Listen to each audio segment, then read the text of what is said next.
Il y a longtemps que la crise couvait entre l'Espagne et le Maroc au sujet de la gestion des ressources de pêche dans les eaux territoriales du Maroc. Au printemps, cette crise s'est envenimée et de quelque manière qu'elle se dénoue sur le plan diplomatique, elle sera très difficile à résoudre et laissera des traces autour du détroit de Gibraltar. Les pêcheurs espagnols sont nombreux et exigeants et les pêcheurs marocains légitimement inquiets.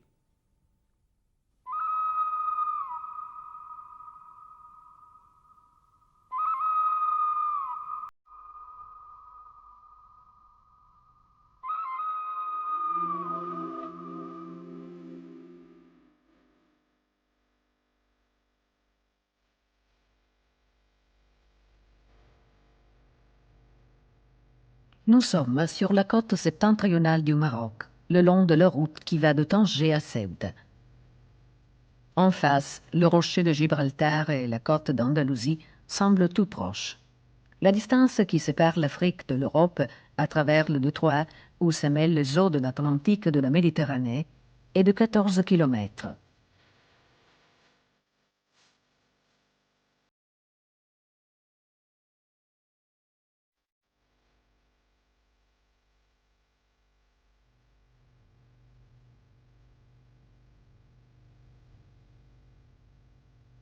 Il est possible ici de travailler à Tanger, au Maroc, et de vivre à Tarifa, en Espagne. Il est possible de se baigner le matin dans l'Atlantique et l'après-midi en Méditerranée. Ce lieu, que les anciens appelaient les colonnes d'Hercule, marquait d'est en ouest le passage du monde connu à l'océan inconnu.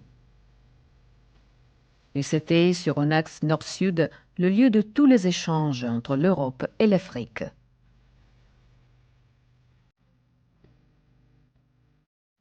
Le 30 avril 1995, l'accord commercial avec l'Europe qui réglementait la pêche dans les eaux territoriales marocaines depuis 3 ans est arrivé à expiration.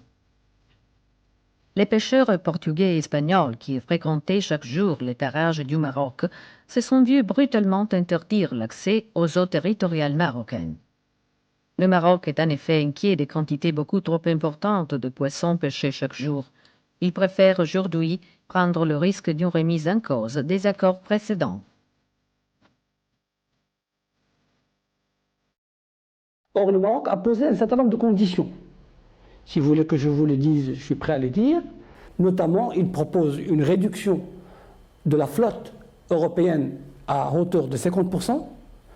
Deuxièmement, il propose une diminution de l'effort de pêche pour certaines espèces menacées à hauteur de 65 jusqu'à 30%, céphalopodes et crevettes. Il propose la durée du repos biologique, c'est-à-dire une période pendant laquelle les bateaux ne pêchent pas, pour laisser le temps aux poissons de se reproduire, de se reconstituer. Et cette période était de 2 mois dans l'ancien accord, qui a expiré le 30 avril 1995, et maintenant on propose 3 mois.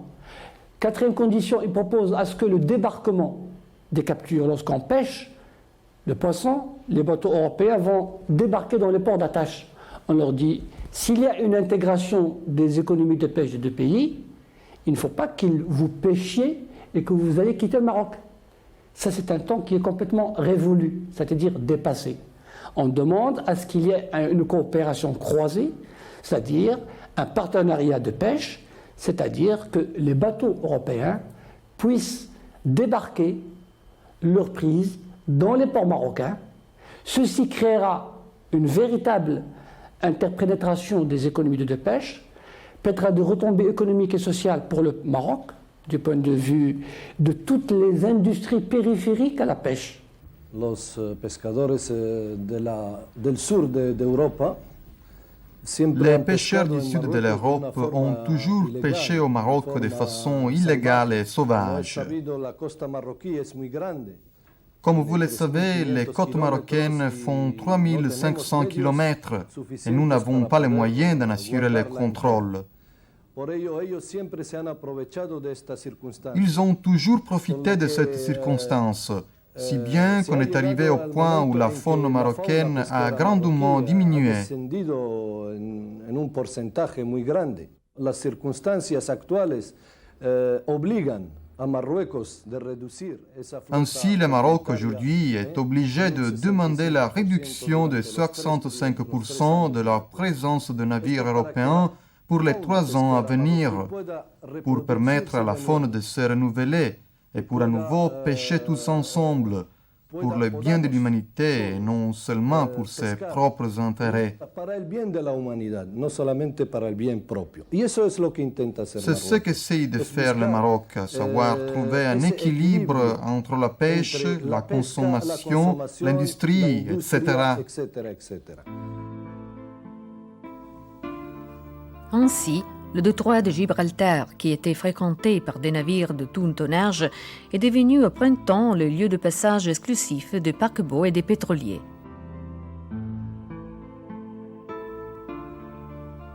Et si la colère a commencé à gagner les 15 000 pêcheurs espagnols et portugais, leurs collègues marocains sont inquiets pour l'avenir.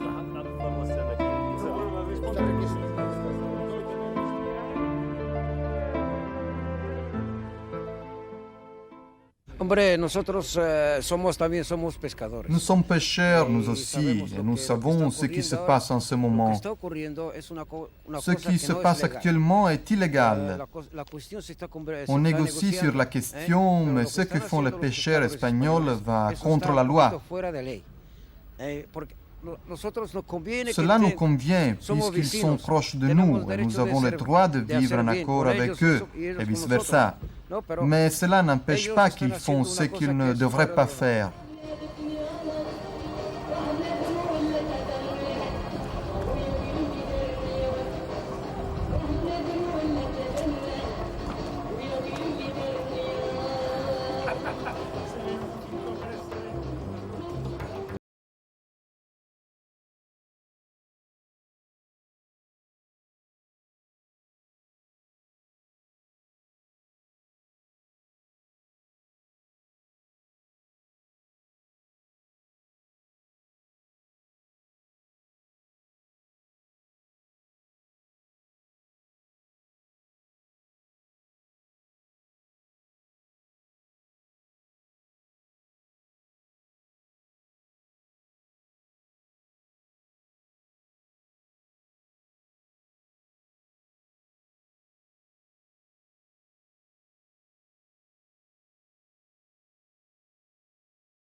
Africano-européenne.